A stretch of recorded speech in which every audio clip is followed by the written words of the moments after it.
एक गांव में एक सेठ जी रहते थे। उनका बहुत बड़ा व्यापार था। उनके पास अपार संपत्ति थी, लेकिन सेठ जी में एक कमी थी। वह बहुत बड़े कंजूस थे। उन्हें लगता था कि सब काम हो जाए, पर उसके लिए एक भी पैसा खर्च ना हो। एक बार वह एक कथा सुनने गए।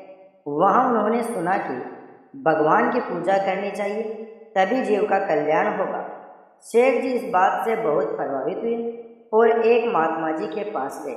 उन्हें प्रणाम किया और उनसे निवेदन किया, हे महाराज, मुझे पूजा अर्चना करनी है।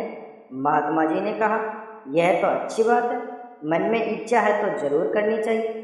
पर सेठ जी ने कहा, महाराज जी, पूजा पाठ में धन खर्च होता है और मेरे अंदर बहुत बड़ी कमी है कि मुझसे धन खर्च नहीं होता।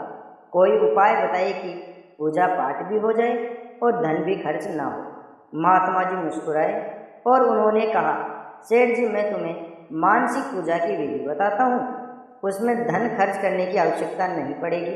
बस आंखें बंद कर मन से उस वस्तु का ध्यान कर परमात्मा को समर्पित कर देना।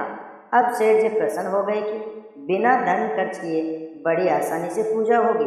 सेठ जब मानसिक पूजा करने लगे, मन से ही स्नान करते, अर्चना पूजा करते और तरह तरह के पकवान बनाकर भगवान जी को भोग लगाते। एक दिन सेठ के मन में विचार आया कि आज भगवान को चावल की खीर बनाकर भोग लगाया जाए।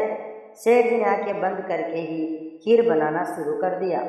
चावल दूध सब डाला, लेकिन जब खीर में शक्कर डालने की बारी आई तो एक चम्मच शक्कर डालकर जब दूसरा चम्मच शक्कर डालने लगे, तब मन में विचार आया कि बस अब एक चम्मच शक्कर ही बहुत है, दूसरी चम्मच शक्कर कल के लिए रख लेता हूँ।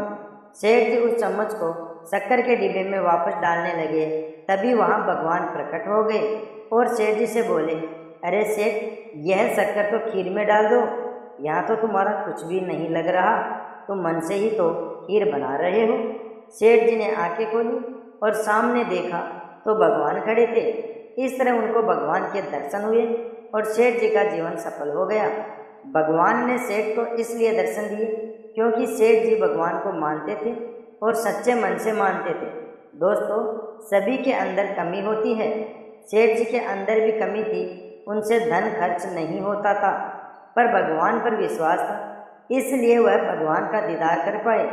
हमारे अंदर कितनी भी कमियां क्यों न हो, लेकिन हमें भगवान पर भरोसा रखना चाहिए। दोस्तों, आपको ये किस्सा पसंद आया हो तो वीडियो को लाइक और शेयर जरूर कर देना।